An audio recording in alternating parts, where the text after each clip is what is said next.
नमस्कार दोस्तों। तो yes, so continuing on psychology series part 7, repetition compulsion. अब ये रिपीटेशन कंपल्शन क्या है, इसके बारे में देखते हैं। तो आई थिंक बीजित ने क्वेश्चन पूछा था कि क्या पास्ट लाइफ में आपने चीट किया इसलिए आपके साथ चीटिंग हो रहा है। नहीं, इधर हम पास्ट लाइफ की बात नहीं कर रहे हैं, हम सिर्फ अवचेतन माइंड और चाइल्डहुड ट्रॉमा की बात कर रहे हैं। हो सकता है कर्मा थीरी पास्ट लाइफ में आपने हज़ारों लोगों को चीट किया इसलिए हज़ार लोग आपको चीट कर रहे हैं। लेकिन फ्रॉइड के अगर लेंस में देखेंगे, कार्ल जंग के लेंस में देखेंगे, तो वो अलग नज़रिए से देखना पड़ेगा, क्योंकि उनके हिसाब से ये सब आपके चाइल्डहुड ट्रॉमा से लिंक्ड है। जो भी होता है एडल्टहुड में, उसको हम रिपीटेशन कंपल्शन बोलते हैं। जैसे कि अगर मान लीजिए फादर मदर या दोनों इमोशनली दूर हैं आपसे, कोल्ड हैं, या मारते पीटते हैं, या बंद कमरे में बंद कर देते हैं, या बाहर खड़ा कर देते हैं, पनिशमेंट देते हैं, तो आपके माइंड, आपका अनकॉन्शियस माइंड उस चीज़ को समझ लेता है कि लव का मतलब, love is equal to betrayal. Why mind thinks love equals betrayal.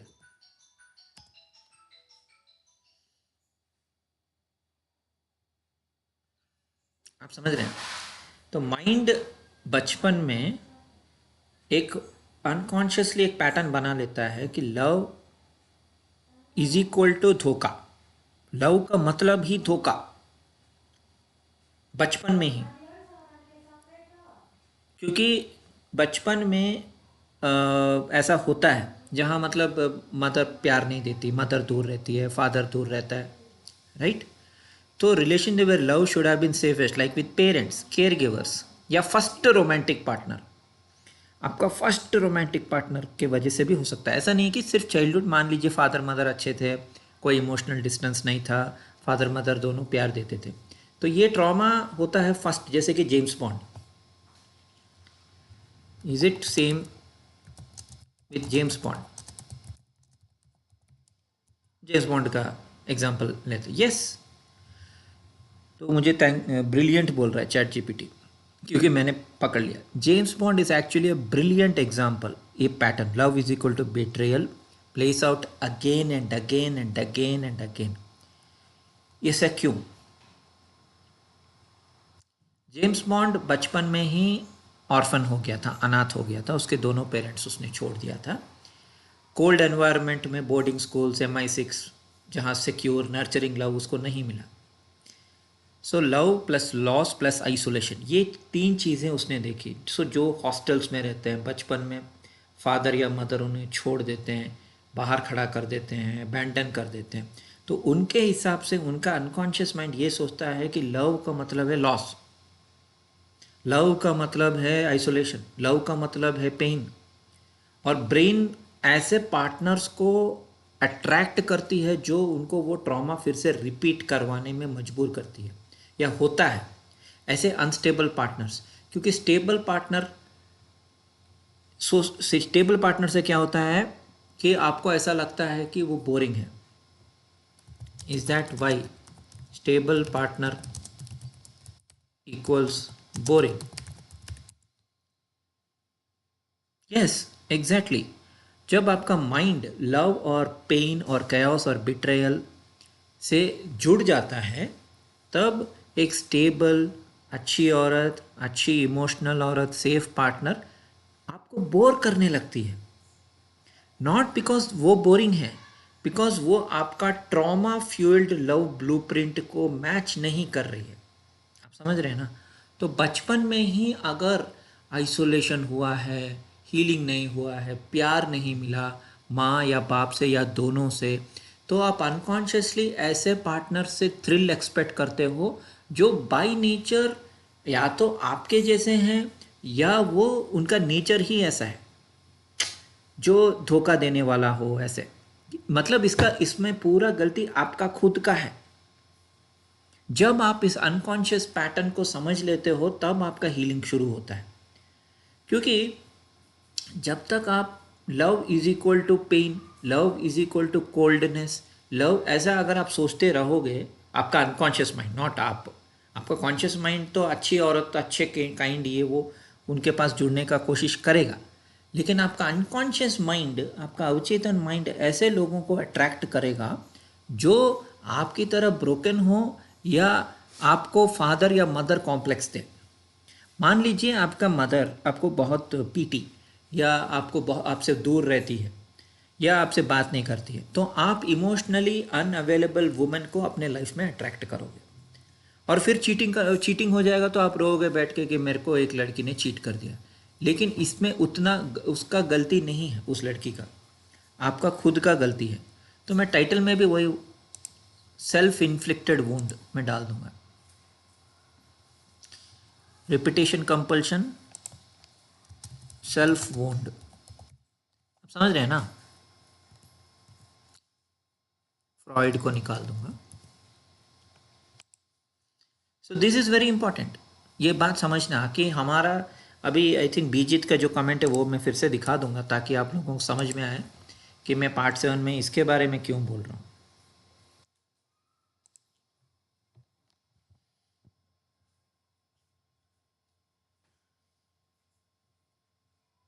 Shaktimaan के बारे में नहीं, तो बहुत सेंसिटिव टॉपिक है। As you said experience, how to deal with understand, should the person accept that उसने पिछले जन्म में बहुत सारे लोगों को चीटिंग करी। तो ये बहुत ही कन्वीनियंट एक्सक्यूज़ है। मतलब मैंने, क्योंकि कर्मा थीरी है ना, bogus Karma theory, Karma theory first of all ऐसे काम नहीं करता है जैसे लोग समझते हैं। ये सिर्फ इंडिया का कलेक्टिव अनकॉन्शियस बोल रहा है। मैं इंडिया का भी दिखाऊंगा शायद इसी वीडियो में, अगले वीडियो में। हमारे माइंड में ना, इंडियन माइंड एक अलग अजीबो गरीब माइंड है। इंडियन माइंड ऐसा है कि कुछ भी होता है, कुछ भी होता है तो हम उसको कर्मा थीरी से जोड़ लेते हैं। मतलब देखिए, बहुत सारे बच्चे ऑटिस्टिक या मेंटली रिटार्डेड या प्रॉब्लम से पैदा होते हैं, तो हम सोचते हैं मैंने ही पिछले जन्म में बुरा कर्म किया है इसलिए ऐसा मेरा बच्चा पैदा हुआ। लेकिन वेस्ट में ऐसा नहीं बोलते और किसी देश में ऐसा नहीं बोलते। वो है, बस है, वो बायोलॉजिकल रीज़न है या ऐसा ही डिज़ाइन ऐसा हो गया है। अब उस बच्चे को केयर देते हैं, प्यार देते हैं, उसको पढ़ाते हैं या उसको सक्षम करने का कोशिश करते हैं। सिर्फ इंडिया में ये सारे बहुत सारे साइकोलॉजिकली डिस्टर्ब्ड माइंड है इंडिया का। कुछ भी हो, हमारी किस्मत ही ख़राब थी। मतलब कोई डैम टूट गया, किस्मत ख़राब है। एरोप्लेन क्रैश हो गया, 2 से 20 लोग मर गए, हमारा किस्मत ख़राब है। तेहरी डैम कुछ हुआ, किस्मत ख़राब है। कर्मा थीरी, वो सब मिलके 200 लोग जाके एक वन में जला दिया बहुत सारे लोगों का। वो ही 220 लोग इधर वापस आए, एरोप्लेन में बैठे और वह अहमदाबाद में क्रैश हो गया। How convenient and how silly and how easy, right? ये 220 लोगों ने किसी जन्म में सब मिलके एक गांव को जला दिए, इसलिए इस जन्म में एक बार बैठे एरोप्लेन में एंड एरोप्लेन क्रैश हो गया और 220 लोग मर गए। जबकि श्री कृष्ण ने ऐसा कुछ नहीं बोला था। तो श्री कृष्ण का आत्मा को कितना क्षति पहुंचता होगा बार बार ये सुनना कि कुछ भी हो जाए इंडिया में, हर चीज़ का एक ही आंसर है, कर्मा थीरी। सब कुछ हमारे कर्म के हिसाब से होता है। Karma theory is not that. Karma theory is completely different. Karma theory is about your actions but not exactly the reaction, it is more like consequences. मैंने कॉन्सिक्वेंस के बारे में पिछले बार भी वीडियो बनाया था। मतलब आप बार बार वन में, मतलब पेड़ काटोगे काटोगे काटोगे, तब क्या होगा? तो ऑब्वियसली पानी नहीं रहेगा टेबल टॉप में, और फिर धीरे धीरे धीरे धीरे क्या होगा, जैसे कि केरल में हुआ था, बहुत सारे पेड़ काट दिए थे तो फाइनली जब बारिश हुआ तो वहाँ बाढ़ आ गया। That is consequence. Consequence is not the same as reaction. मतलब बहुत सारे लोग कॉन्सिक्वेंस और रिएक्शन को कंफ्यूज करते हैं। जैसे मैंने पिछले जन्म में उसको थप्पड़ मारा, वो आके इस जन्म में मुझे थप्पड़ मार दी। ये न्यूटन थर्ड लॉ चल रहा है क्या? ऐसा नहीं होता है, ऐसा बिल्कुल भी नहीं होता है, क्योंकि सोल अपना स्क्रिप्ट खुद चुनती है। स्कूल कैसे चुनती है? Based on the different different experiences. मुझे ये एक्सपीरियंस करना है, मुझे बार बार धोखा लेना है, वो हमारा एक्सपीरियंस है। मुझे कुंडलनी अवेकनिंग कराना है। इट इज़ नॉट नेसेसरी, जैसे कुछ लोग सोचते हैं कि 50,000 साल तपस्या करेंगे तभी जाके मेरा कुंडलनी जागृत होगा। ऐसा नहीं है। ये बहुत ही, वो तो ऑफकोर्स डिफरेंट वैस्ट टॉपिक है, मैं कभी और बात करूँगा। लेकिन coming to this, don't complicate this things, simple रखो। सिंपल यही है कि बचपन में आपने ट्रॉमा देखा, बचपन में कुछ तो हुआ, या फर्स्ट लविंग पार्टनर, मतलब आपकी मान लीजिए जैसे जेम्स बॉन्ड के साथ हुआ। यहाँ क्या चैट जीपीटी में क्या लिखा है? जेम्स बॉन्ड का बचपन में वैसे तो खराब था, और ऊपर से उसका फर्स्ट लव वेस्पर लिंड ने उसको धोखा दिया, तो वही अनकॉन्शियसली वो दोहरा रहा है। इसी को मैं बोलता हूँ रिपीटेशन कंपल्शन। ठीक है, ये बात समझना बहुत ज़रूरी है। आपका नर्वस सिस्टम जो है वो सोचता है लव मतलब हाई ड्रामा, ड्रामा हो तभी लव है। अगर प्लेन सिंपल लड़की आ गई आपसे, अच्छा आपको इसलिए प्यार कर रही है क्योंकि she loves you, she doesn't want any drama, क्योंकि वो कभी किसी ट्रॉमा से गुजरी नहीं है, वो अच्छी लड़की है। लेकिन आपका नर्वस सिस्टम बोल रहा है वो सेफ नहीं है, या मतलब वो मज़ा नहीं देगी, नॉट अबाउट सेफ, सॉरी, वो मज़ा नहीं देगी, क्योंकि आपका अवचेतन माइंड इज एक्सपेक्टिंग ड्रामा, क्योंकि आप बहुत सारा ड्रामा से गुजरे हो अपने बचपन से। If love in childhood means seeking attention, chasing attention, walking on eggshells, emotional roller coaster, जब आप बड़े हो जाते हो इमोशनल कयास ही आपको लव लगने लगता है। वही मैं बोल रहा हूँ, inner child healing, trauma healing बहुत ही ज़रूरी है, क्योंकि जब आप बचपन में इन सब से गुजरते हो ना, ये ट्रॉमा से, आपको ये फर्स्ट समझना है कि आपका चाइल्डहुड कैसे गुजरा। उसमें मतलब अगर एक दो लव का ऐसे धोखा हो गया तो आप ऐसे, इंडिया में साइकोलॉजी, थेरेपी, ये सब गंदी बातें हैं। वेस्ट में बहुत ही अच्छी बात है, लेकिन इंडिया में गंदी बात है, क्योंकि इंडिया में किसी को अपना अनकॉन्शियस माइंड समझना ही नहीं है। इंडिया में इतना सेक्स वीडियोस ये वो इतना क्यों हो रहा है? राइट, क्यों हो रहा है?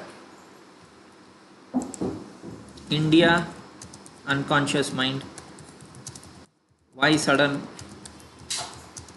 sex revolution and videos, why women behaving oddly in Insta and Facebook, and why men like Kabir Singh,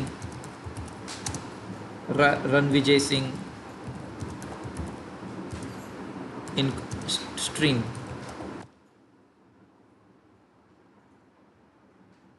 तो जंगियन साइकोलॉजी में इंडिया में ये सब क्यों हो रहा है, वो क्वेश्चन पूछा, वो बताएगा अभी। देखिए, India's collective unconscious, nation's inner conflict, India का ही consciousness, thousands of years of spirituality, renunciation, modesty, centuries of colonial repression, shame around body and desire. So पहले हम ठीक थे एक्चुअली, पहले मतलब जैसे खजुराहो टेम्पल में एंड ऑल, सो वहाँ sex is not something very bad.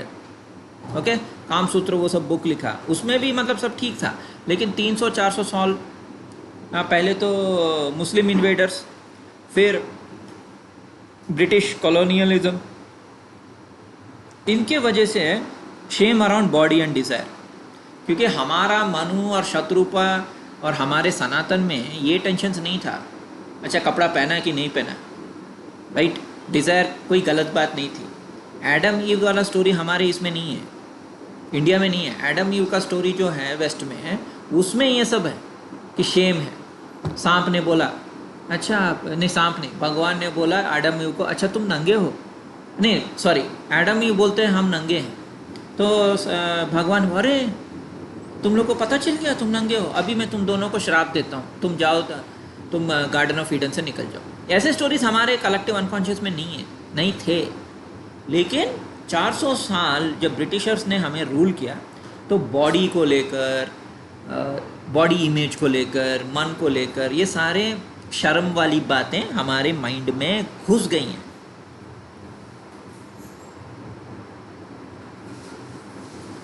What you repress will return in distorted form. अब ज़्यादा किसी को दबाओगे तो वो बाहर आएगा, एक शैडो मिरर की तरह। Repressed desire has burst out in form of adult content, open display and hyper sexualized personas.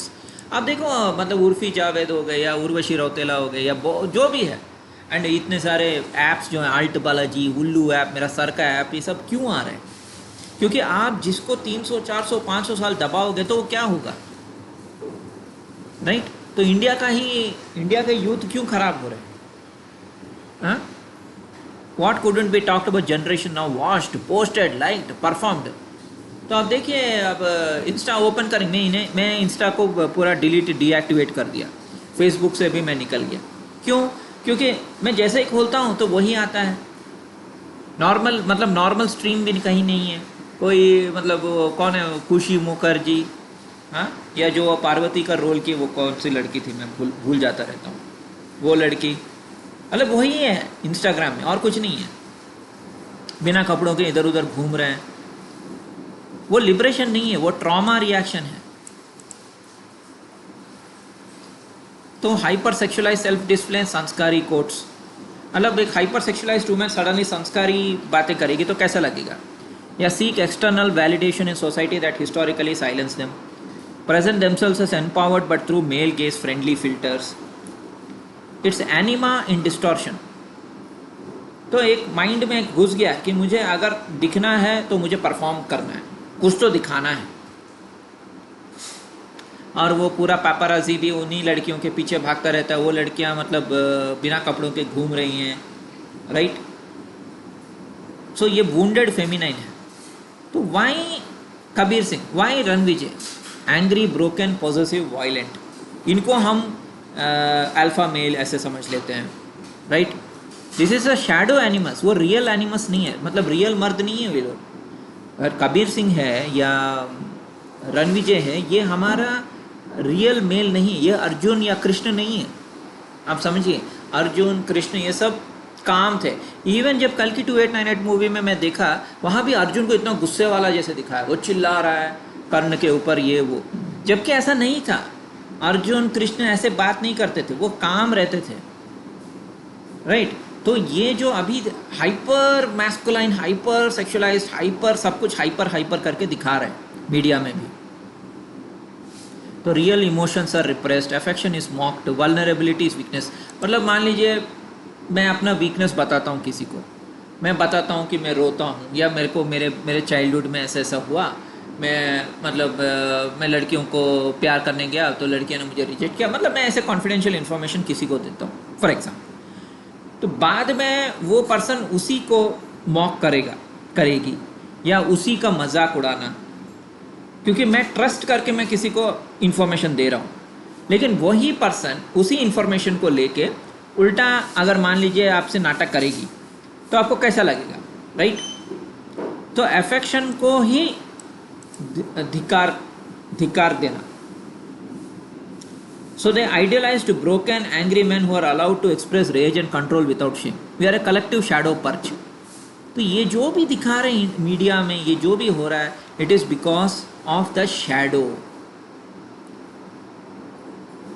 तो हमें ऑथेंटिसिटी में जाना है, हीलिंग करना है, सबको कलेक्टिवली समझना है चीज़ों को। मनोविज्ञान 100% एक सब्जेक्ट होना है स्कूल कॉलेज में। ओपनली चीज़ों को डिस्कस करना है, अपने आप को इंटीग्रेट करना है, अपने आप को हील करना है, right? Toxic masculine Kabir Singh जैसे लोगों को सेलिब्रेट नहीं करना है। उनके मूवीज़ को 400 करोड़ 800 करोड़ हम दे रहे हैं। क्यों दे रहे हैं?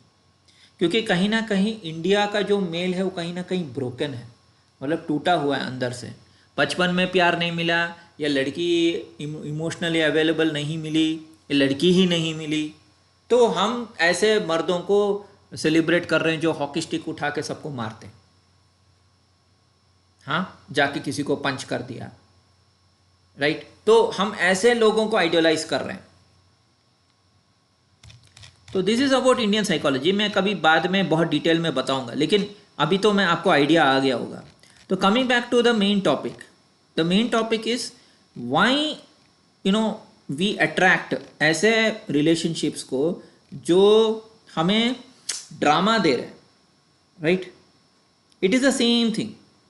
Parent says I love you, but बार बार आपको बेइज्जत करता है। आपका पेरेंट, आपका फादर या मदर बोलता है आई लव यू, लेकिन फिर आपको सबके सामने धिक्कारता है, आपकी बेइज्जती करता है, आपको नीचा दिखाता है, या प्रॉमिसेस ब्रेक करता है। बोलता है कि मैं आपको चॉकलेट दूंगा अगर आप अच्छा से होमवर्क करोगे, फिर जाके मतलब वो प्रॉमिस, वो चॉकलेट नहीं देता, कुछ नहीं देता, उल्टा मारता है।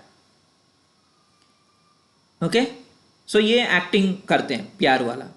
तो चाइल्डहुड में ब्रेन में एक मैसेज छप जाता है, the people I love also hurt me, may be that is what love is. मतलब जिनको मैं प्यार करता हूँ या प्यार से उनसे बात करता हूँ, अफेक्शन देता हूँ, वो मुझे मारते हैं या पीटते हैं या इमोशनली अब्यूज़ करते हैं। ऐसा माइंड में छप गया बचपन में। तो बड़े होके आप ऐसे ही लोगों को अट्रैक्ट करोगे जो ये काम फिर से आपको दोहराते हैं। इसी को मैं बोलता हूँ रिपीटिशन कंपल्शन। मतलब प्यार का मतलब है टॉर्चर, प्यार का मतलब है ड्रामा, प्यार का मतलब है कि वो आएगा, आपको इमोशनली अब्यूज़ करेगा, आपको तोड़ देगा और चला जाएगा।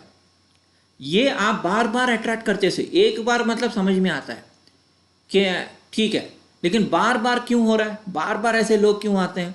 तो मेरे साथ ऐसा हुआ क्योंकि मेरे बचपन ऐसा खराब था और मेरे अनकॉन्शियस माइंड में ये सब मतलब छप गया था, इसलिए मेरे साथ ये सब हुआ।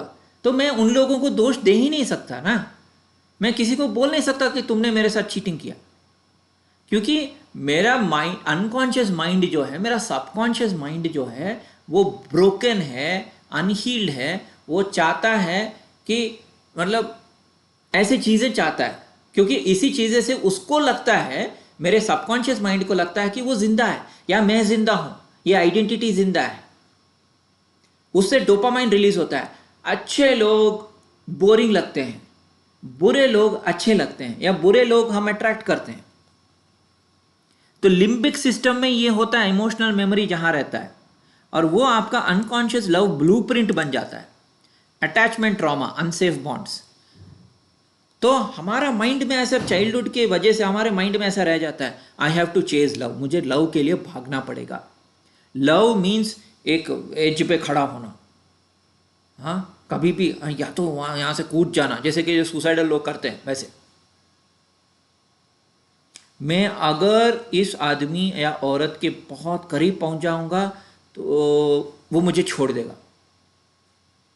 वो हर समय एक एज, एक टेंशन रहता है, और उसी से आपका ब्रेन में एक डोपामाइन रिलीज होता है, आपको थ्रिल मिलता है आपके जाने बिना। मतलब ये आपको पता नहीं है, पता होना चाहिए लेकिन पता नहीं है।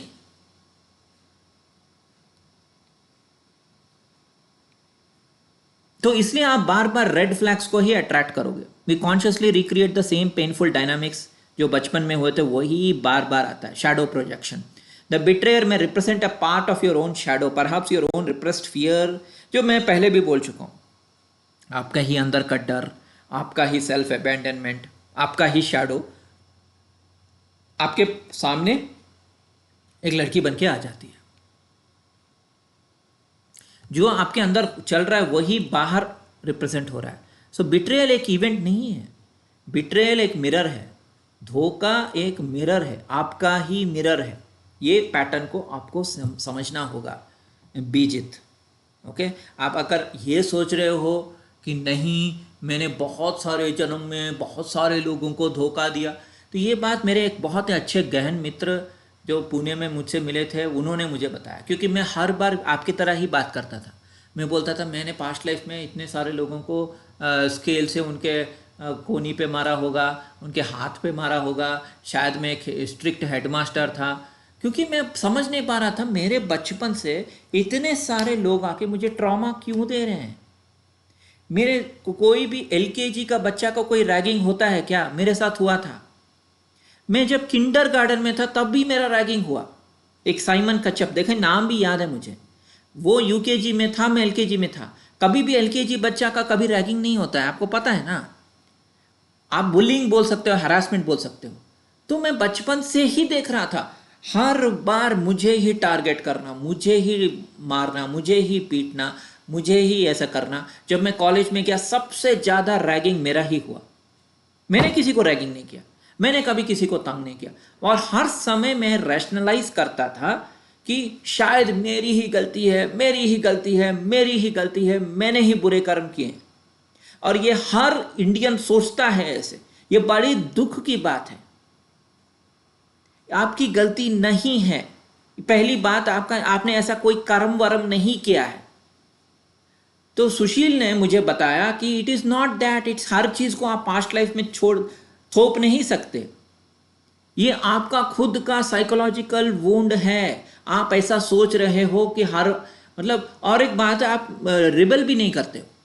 मैं रिबल नहीं करता था। कोई भी आके मुझे, मतलब जैसे कि मतलब मैं सो रहा हूं और कोई भी आके, जैसे एक सांप पड़ा हुआ उसके ऊपर रोंद के आप चले गए, कोई भी आता मार के चला जाता है। ऐसे मैंने देखा टॉर्चर 20-40 साल से। तो every time I can't rationalise no कि ये मेरा पास्ट लाइफ का कर्मा है, पास्ट लाइफ का कर्मा है। ये मेरा अनकॉन्शियस पैटर्न है, वैलिडेशन का, लव का, एफेक्शन का, नीडीनेस। मैं हर बार अच्छा काम करता था, हर कंपनी में मैंने अपना 200% दिया, लेकिन हर बार जब मैं अच्छा काम करता था मुझे धोखा ही धोखा मिलता था। मैं अच्छा काम करता, कोई दूसरा क्रेडिट ले जा रहा है। मैं अच्छा काम कर रहा हूं, फिर भी लोग ताने मार रहे हैं। अच्छा काम कर रहा हूं, अभी देखिए वो सेम पैटर्न यूट्यूब में भी आ गया। मैं कितना भी अच्छा काम करूं, कल्कि के ऊपर 50,000 लोगों ने वीडियोस बनाए, उनको तो कभी ट्रोल नहीं मिलता। मैं एक इंटरव्यू इधर देता हूं, एक इंटरव्यू उधर देता हूं, मैं एक वीडियो इधर बनाता हूं, कितने सारे ट्रोल आते हैं। आप भी बीजित, आपने भी कितना ट्रोल किया। क्यों? आपकी कोई गलती नहीं है, गलती मेरी ही है, क्योंकि मेरा अंदर का अनकॉन्शियस पैटर्न ही आपसे ऐसे बुलवा रहा है। If I can say it like that. क्योंकि बाकी किसी को तो ये इतना हेट तो नहीं मिलता है जितना मुझे मिलता है। तो समवेयर मेरा ही रेस्पॉन्सिबिलिटी है, क्योंकि मेरा अनकॉन्शियस माइंड क्या एक spiritual, super natural, psycho dynamic से लिंक्ड है, कुछ तो है कि मैं ऐसे ही लोगों को अपने लाइफ में अट्रैक्ट करता हूं। तो समवेयर दैट इज वाई ये पार्ट्स मेरे को, पार्ट 1, पार्ट 2 और पार्ट 7 तक मुझे बनाना पड़ा। ये एलिफेंट इन द रूम है, एक बहुत ही बड़ा बोझ है मेरे अनकॉन्शियस माइंड में कि मैं तो इनोसेंट हूं, मैं तो भोला भाला हूं, मैं बचपन से ऐसा ही था, मेरे साथ ही क्यों? राइट? सो या 1 सेकेंड, मेरा बेटा कॉल कर रहा है।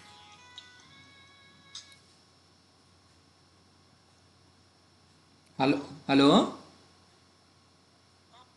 हाँ,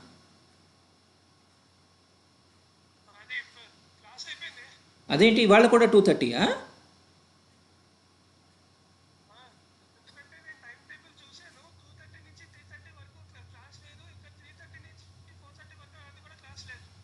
okay okay okay, I'm coming. I will come in 10-15 minutes. Okay okay, see you. हाँ, तो मुझे जाना पड़ेगा मेरे बेटा को पिकअप करने, क्योंकि उसका कॉलेज जल्दी ख़त्म हो गया। सो यस, सो प्लीज़, तो मेरा बस एक ही पॉइंट है, मैं इधर वीडियो को एंड कर रहा हूँ कि it is mostly to do with you only. आपका ही अवचेतन माइंड है, आपका ही अनकॉन्शियस पैटर्न है आपके अंदर है। या तो फादर ने लव नहीं दिया, आपको छोड़ दिया, बाहर खड़ा कर दिया, मदर ने लव नहीं दिया, या मदर कोल्ड थी, या आपका पहला प्यार जो था उसने भी आपको धोखा दिया। उसी को आप एक पैटर्न बना के रिपीटेशन कंपल्शन बना रहे हो। इसको फ्रॉइड एंड जंग ने बहुत अच्छी तरीके से इसको समझाया है। आप समझ रहे हो ना? सो दिस इज, तो कैसे, तो बेसिकली आपको पैटर्न समझना है। ओके, पहले कहाँ आपने सीखा था कि लव जो है वो बिट्रेयल है या धोखा है? तो ये आपको पहले समझना है, आपका मेडिटेशन करना है, हीलिंग करना है, राइट? और मैंने आपको जेम्स बॉन्ड का एग्जाम्पल भी दिया। तो ये समझना बहुत ही ज़रूरी है, ठीक है? Thank you.